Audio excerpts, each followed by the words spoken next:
Hey guys, Mike here at Russ Darrow Mitsubishi. Right now we're in our truck center with Chris.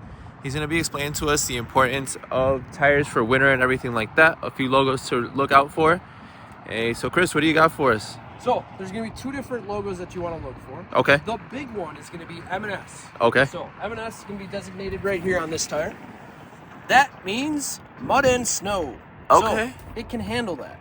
Interesting. Your other big one to look for is going to be a three-peak on the tire that also shows designation that can handle the different type of winter and the snow. Okay.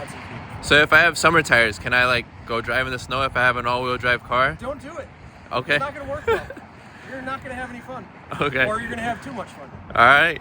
Well, thank you for the help, Chris, again. And guys, if you guys have any questions at all, please reach out to us or our service department, along with getting you tires, or if you have any questions about the life that's left on them or anything like that, give us a call at 262-506-3150. Thank you.